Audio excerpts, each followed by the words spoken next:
I would really just encourage them to boldly stand behind their original ideas, whether that's ideas about the future or reflections and wisdom about the past. Whatever you're feeling called to share in a way that you think is going to actually make a difference on this weird, wild planet of ours, just be bold in sharing that.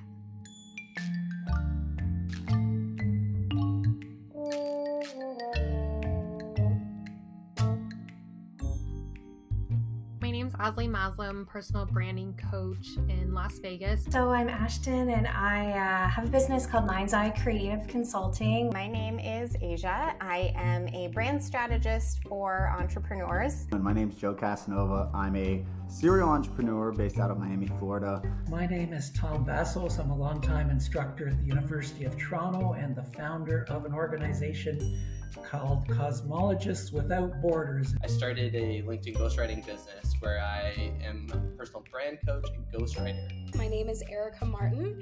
I have owned my own businesses, 9 of them to be exact, for the past 17 years. So I've worked a long time in communications, and for much of my career I was head of PR for a big retail brand, joined national public relations. I'm Melissa Digianfilippo. I'm one of the owners of Serendipit Consulting. We're a PR, creative, and social media agency. So I've been known as the premier Facebook marketing expert, aka the queen of Facebook, since 2006. Oh my gosh, 16 years. My name's Larry Kim. I'm the founder and CEO of Customers.ai. Multi-award-winning publicist. I work across industries, literally from film projects and creative stuff. My name is Chrissy Bernal, and I'm from Houston, Texas, and I am a brand growth guide and a publicist.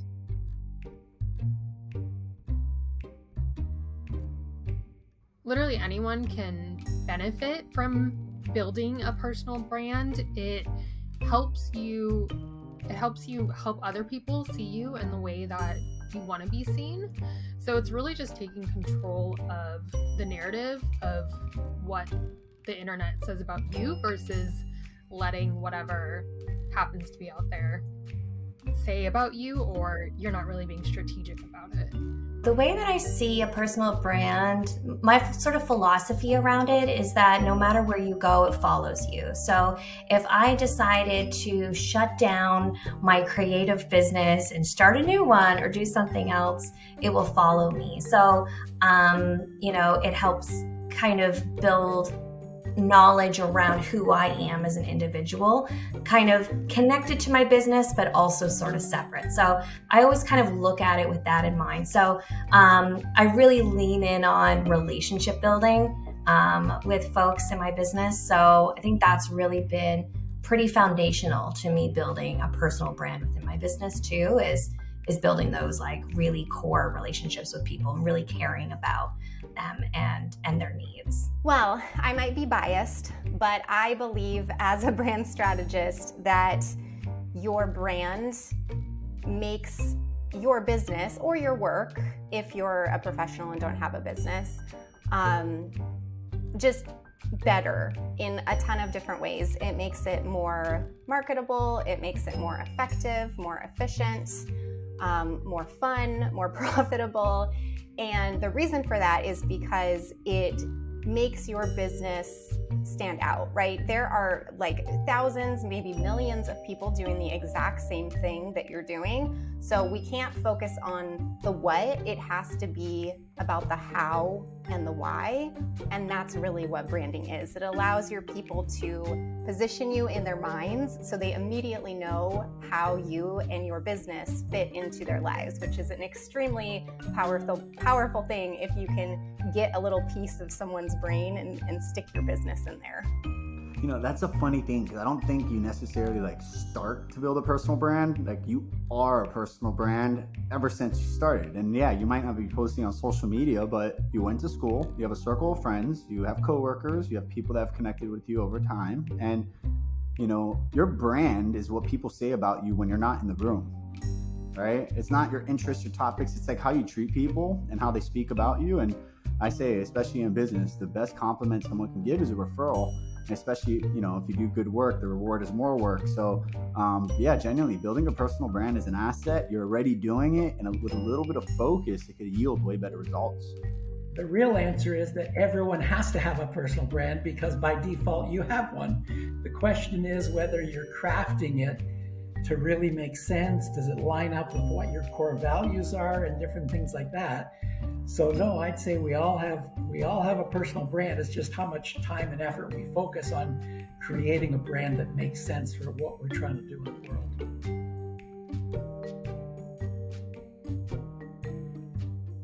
A lot of it, honestly, leaning in on personal relationships and building relationships with people. You know, it's really helped me, you know, get, like, a lot of my work is referral based too.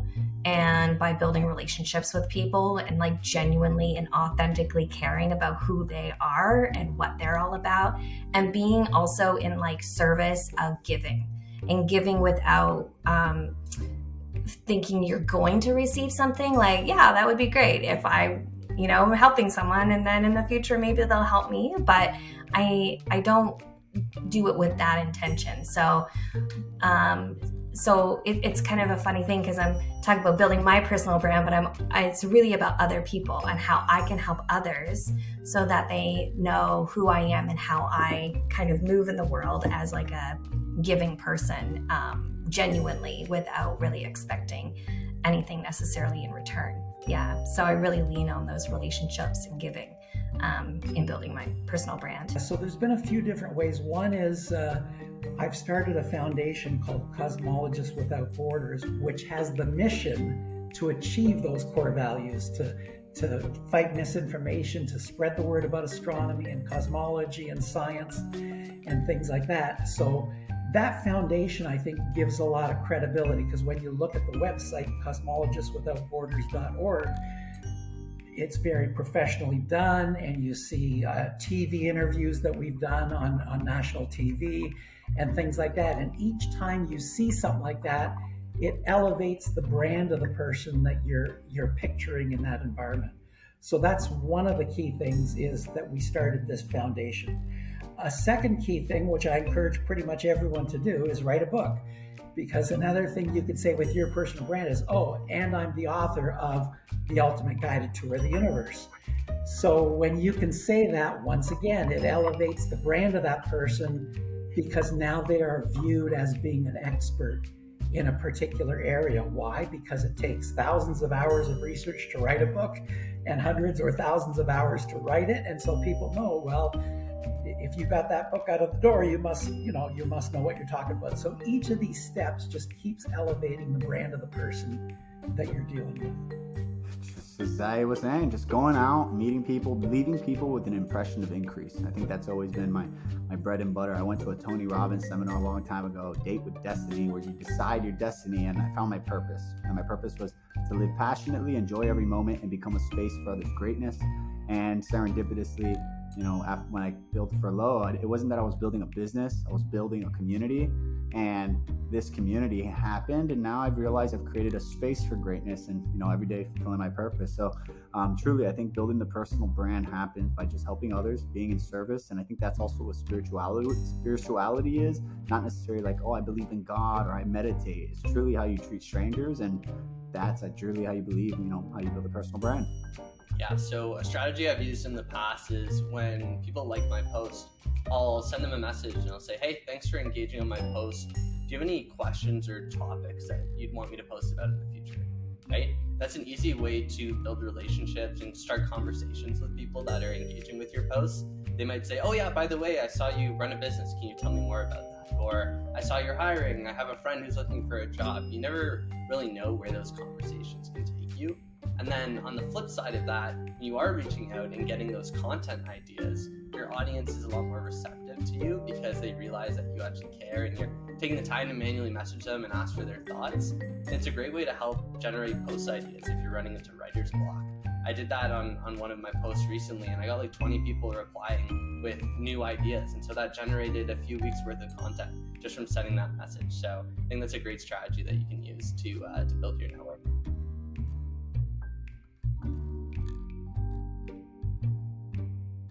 So, as far as platforms, to be quite honest with you, I'm not the most techie person in the world. I've built a personal brand that has grown me to 7-figure businesses, but the way that I did it that worked for me was meeting people face to face.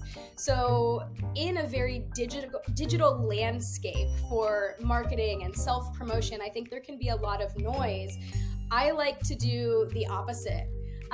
So, for example, I recently launched a business that is a local networking mastermind that I'm meeting in person, local business owners, and growing that way, which I'll then be able to leverage in the future. So for me personally, I think the most underutilized platform is the face-to-face, human-to-human connection. Well, there's 3 things I would say about that. So obviously I'm a fan of LinkedIn, but LinkedIn is getting, very busy. So we have to think like, what is it that you should be posting on? But I think like LinkedIn is a big area of priority. And I think original content on LinkedIn is very important. The second thing is YouTube.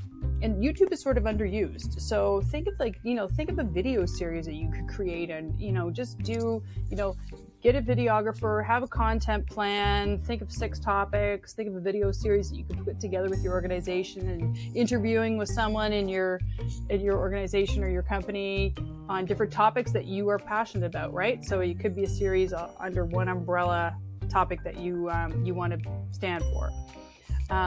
Or it could be different people that you are interviewing within your organization under that same umbrella as well. So you are more in the moderator seat, and then you're putting your experts, but you are also showing up as the expert, as the person asking great questions on the topic. So I would think about that.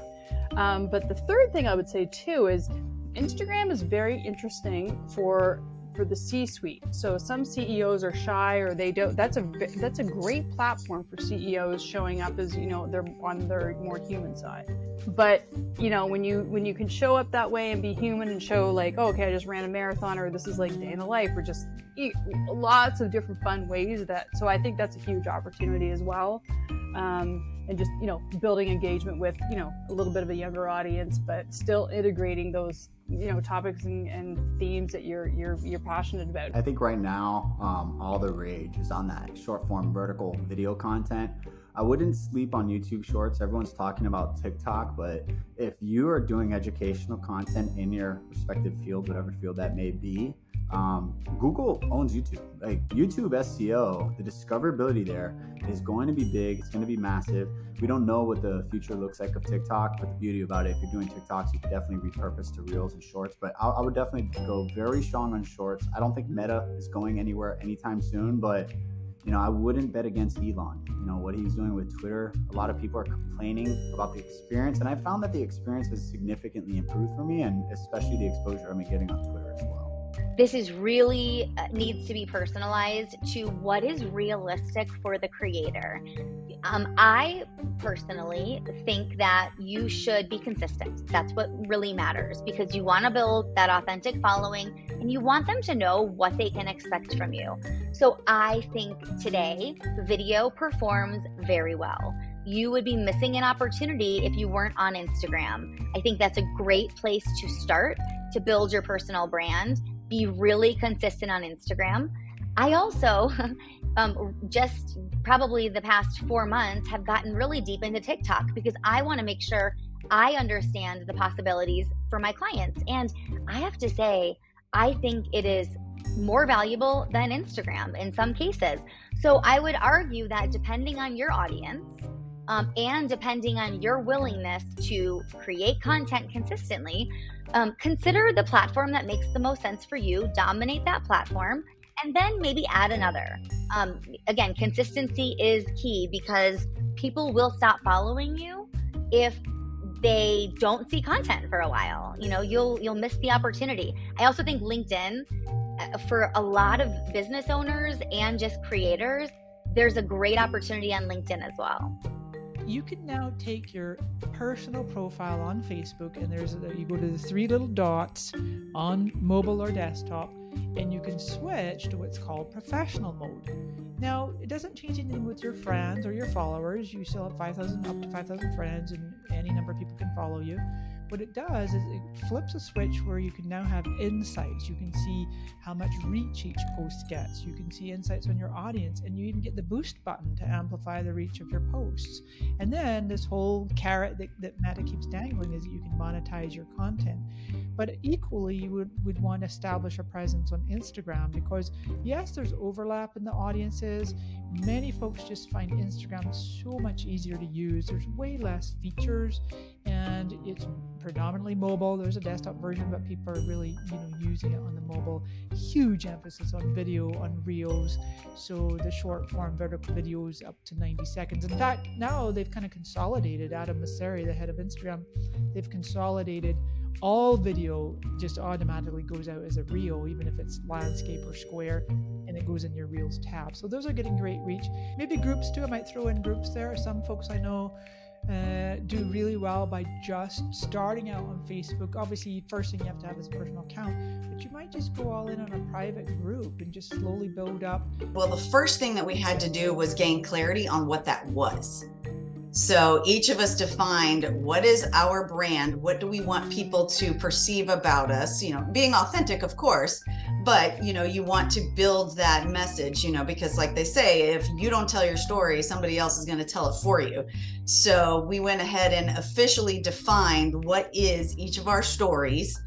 And then that's what we used as a litmus for everything that went out on social media, everything that went out on blogs or articles or anything like that.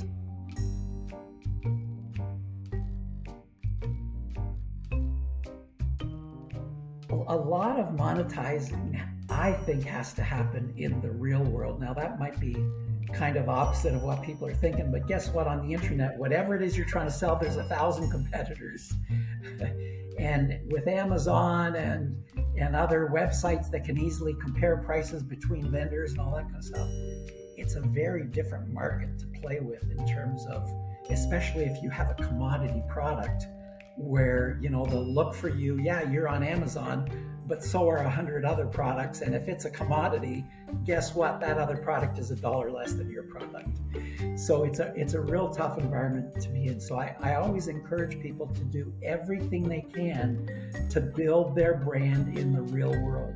So once again, when you get to be an expert in a certain area, there's all kinds of local places that want you to come and speak, whether it's a Rotary Club or an association or whatever it is, that you can build up that speaking credibility.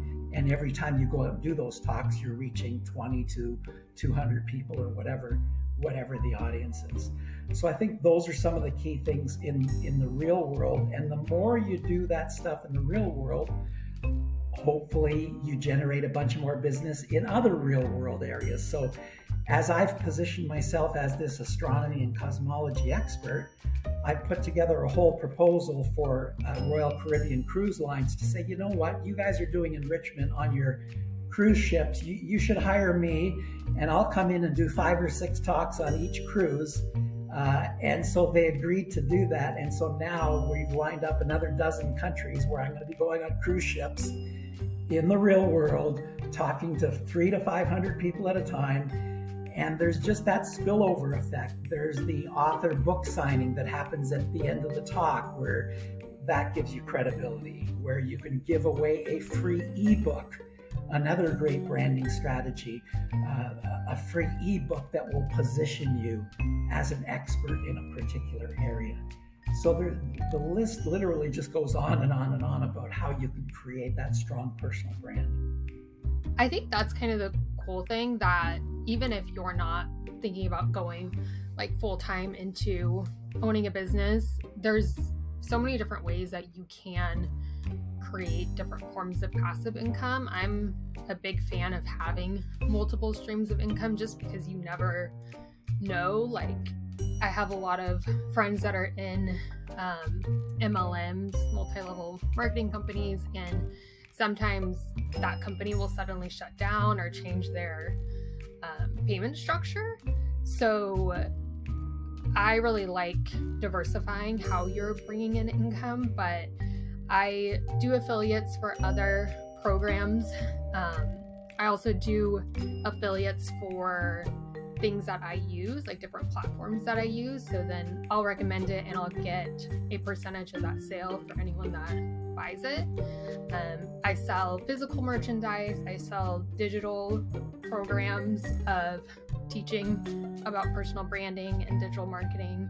I also do one-on-one coaching. And then I currently have a digital marketing agency, but we're not currently taking on any new clients.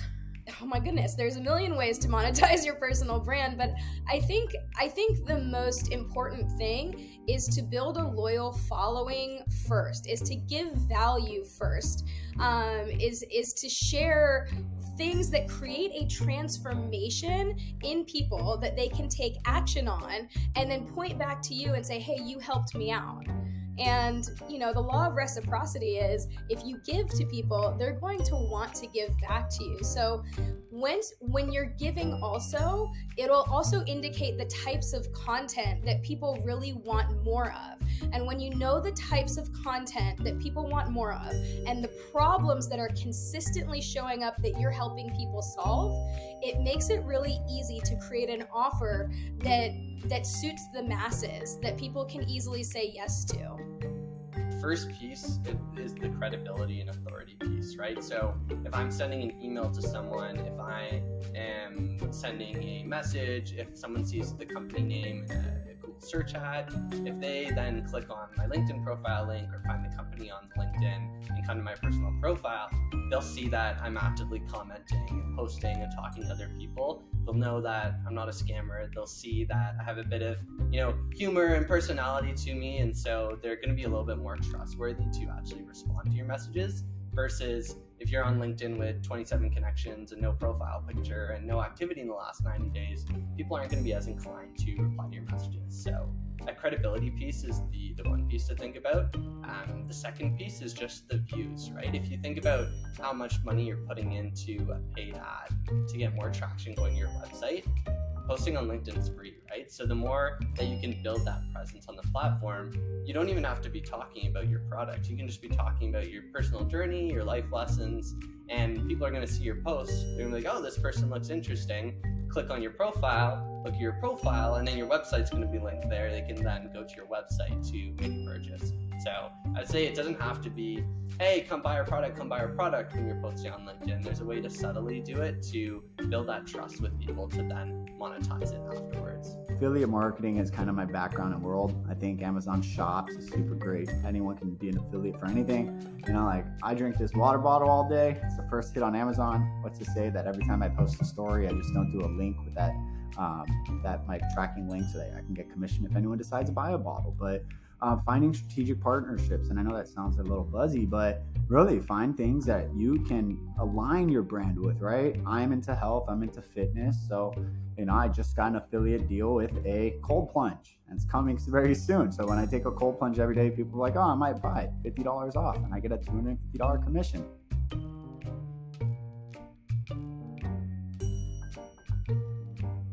There are so many ways to do this, and with social media, the opportunities are endless and the algorithm changes all the time. But I do believe that you should have a mixture of content. So definitely integrating the majority of your content with the topic that you're an expert of and be personal about it. So have some content with you talking to the camera, aka your audience, face to face, providing some free tips, some expert guidance, share a key learning that you just can't wait, for them to know. And then also mix in some personal things that make you human. You don't only run around all day thinking about your business. So definitely don't make your content all about your business. Are you into gardening?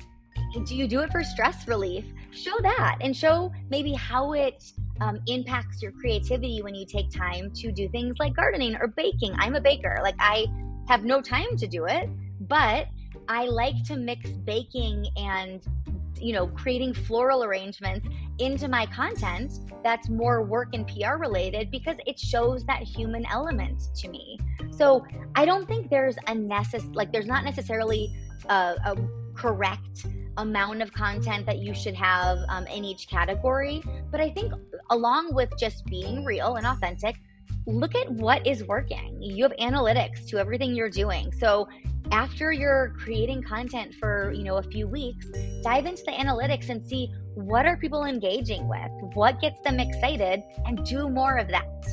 Very often, and not to make this like a specific LinkedIn strategy, but it can be like, think of the topic or the subject matter that you're really passionate about and write a 3-paragraph blog or a self-published content for LinkedIn, just a post that you could put up on a certain topic. It could also be, shopped around as an op-ed, but what is something that you feel is really significant or meaningful? And that's a good place to start. And then where we can take that is to think about a LinkedIn content strategy. And I'm a big believer that LinkedIn is overused and, people sort of exploit it to the end. So when you're someone who just shows up on LinkedIn here and there, like a couple of times a week, or you're sharing or you're writing something, like original content on LinkedIn is, it's not really used to the degree it should. People are, promoting events and sharing content, but they're really not writing original content to their benefit, in my opinion. I think it's just an observation. So that's an opportunity, but then map out a content calendar for your first month and think week 1, week 2, week 3, week 4. And I would say 4 times a week you should post. And so you could do 2 of those days are original content or things that you're coming up with, not a blog piece, but something that you would say, like, this meant a lot to me, I love this. And then 2 things can just be like sharing other content or something maybe from within your organization, but always comment with that.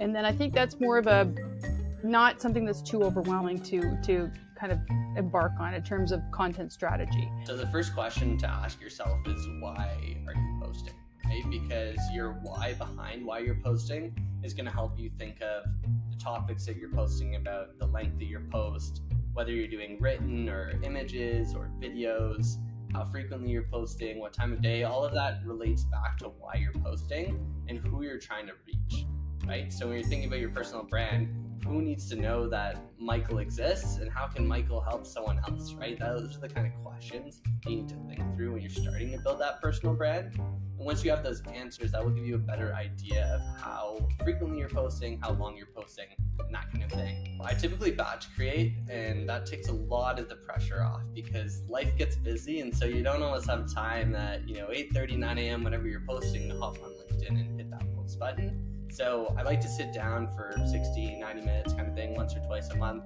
and just bang out a bunch of posts that I want to post that week or month.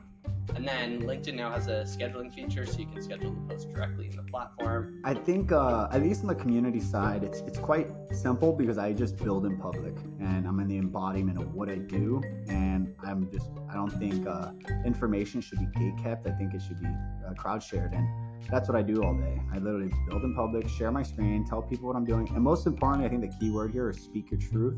A lot of people try to figure out, especially with AI, it becomes a giant crutch where people are just like, come up with 20 Twitter thread ideas. And it's like, just talk about what you're doing all day, put that out in the universe, and the people that it resonates with, they're going to stay on and stay attracted to you, and rinse and repeat, keep it going. So for a lot of people, yeah, you could overthink it, you could come up with a complex strategy, but find a medium in the sense of what channels actually work for you. Do you like writing a lot? LinkedIn's great. Do you like putting little thoughts? Okay, Twitter. Are you a photogenic person? Instagram. Do you like doing selfie videos? TikTok. Do you like long form? YouTube, right?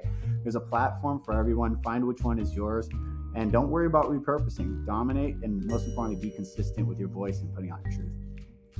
So my content strategy has always been just like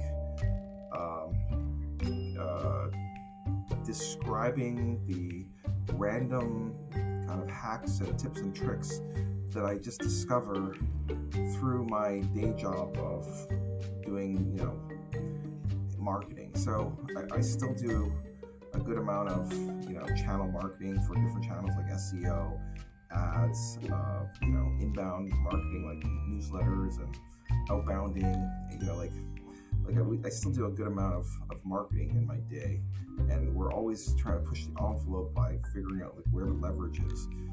And so when you find a good tip or idea, we just, I just summarize the tip or idea, and that's sort of the,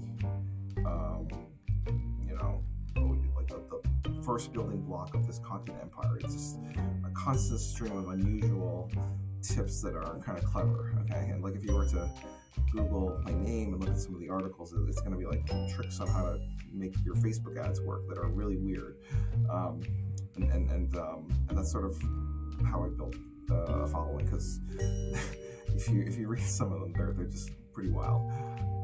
Content is really actually kind of the last step in a brand strategy, because your content is how your brand interacts with the world. So I would actually encourage people to not start by focusing outward. I would encourage them to start by focusing inward. So when you're developing your brand or your personal brand, you essentially want to get very, very clear on 4 things. You want to figure out exactly what you do, exactly who you do it for, exactly how you do it differently than everybody else who's doing the same thing as you, and why any of it matters from like a very zoomed out perspective. And a lot of that can feel really cliche really fast, like, oh, I'm just one little person, like my business or my brand isn't going to make a difference in the world. But we have to think about it in this way if we want to stand out. So before someone even thinks about their content strategy, they need to get really clear on those 4 things. I always say start with your messaging. Make sure that you've got clarity around your messaging. And I like to point people to the Story Brand framework. It's a communication framework that has a really simple format for how people can nail down what their message is into about 7 points. And that messaging really points back to making it not about the person itself. Yes, it's a personal brand, but ultimately people don't care about you as a brand. They care about what you as a brand is going to do for them. How are you going to affect their lives? So you have to kind of rework your messaging so that you're speaking to how you can affect someone else's life, rather than, oh, look at me, how great I am.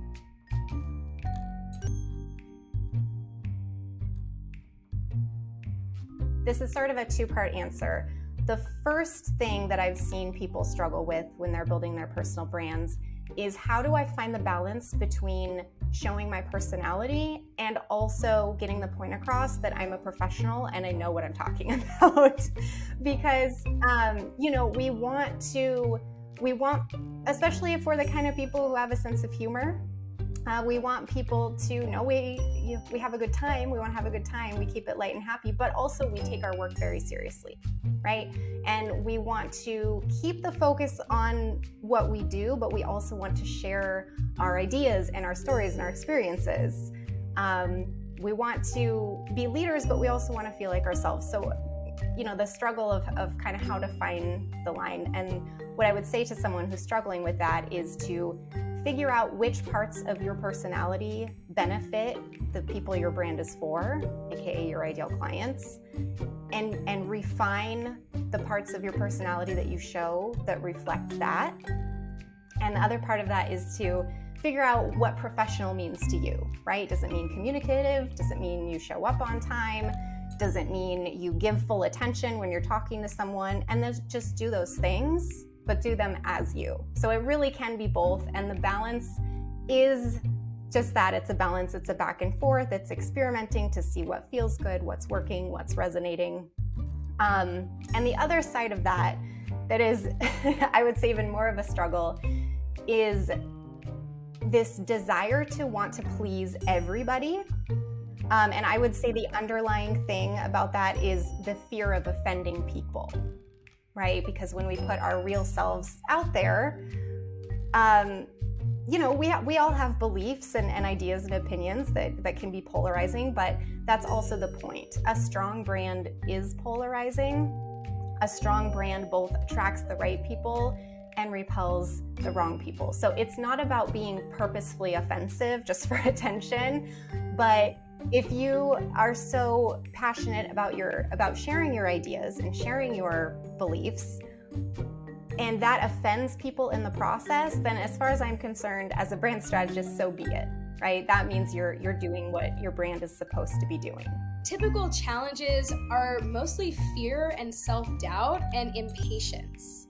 I think a lot of people see these influencers online that have, millions of followers, and you're looking at, to get to the top of Mount Everest.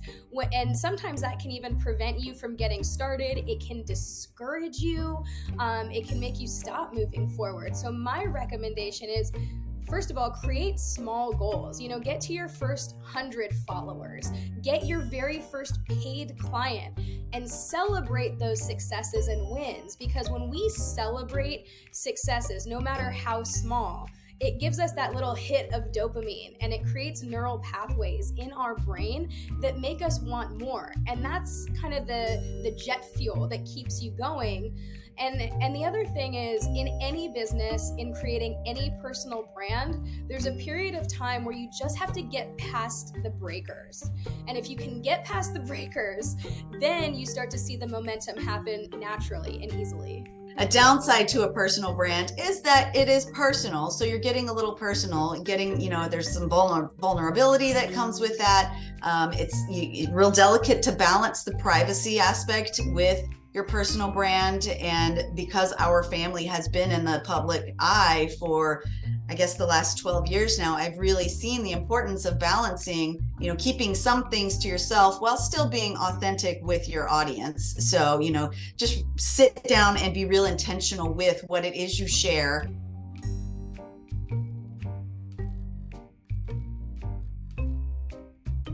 Just try to get comfortable with the idea of being visible. I know that's something that I've really struggled with, and I still tend to struggle with it, right? Like, I'm moving into more of the maybe I'm a thought leader. And people are like, yes, you are a thought leader. I'm like, okay, maybe I am a thought leader.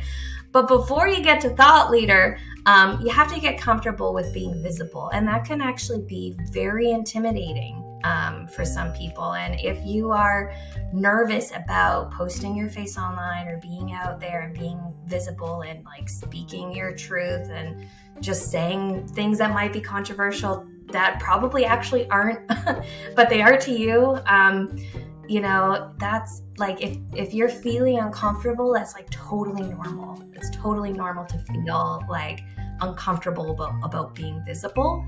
So just do what you can, do the baby steps. I can only say one thing.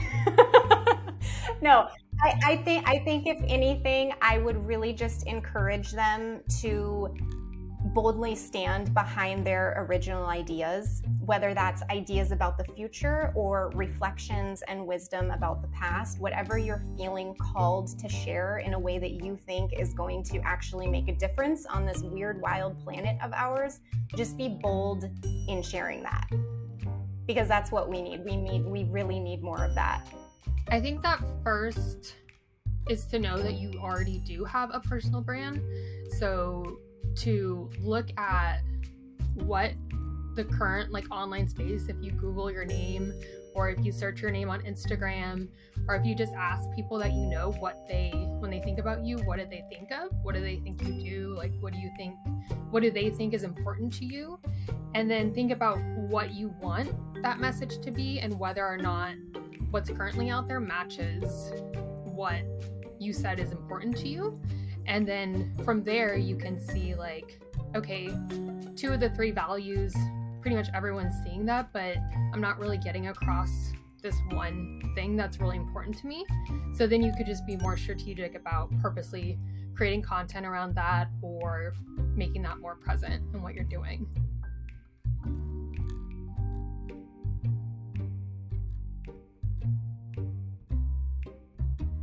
So it really depends on, yourself. Do you have more time than money? So do you have more time to go and research everything and start and, to learn from zero, to start from scratch, and in terms of who to reach out to and how to craft your messaging and all the different opportunities that are out there? Or is it easier, to have somebody who's already, you can just hit the ground running and get you out there? So to me, I have clients who hire me at all points. So before they start their company, while they're in seed funding, while they've been going for 5 years, look for successes is, but also successes and passion, those two together. So look to see and ask, have you done some similar work? It doesn't have to be, a good publicist doesn't have to have done work in your industry necessarily, because we're about, figuring out the messaging, but someone who has been successful, has gotten their clients, they know how to do that. They know how to get through the noise, and then they have a passion for your project.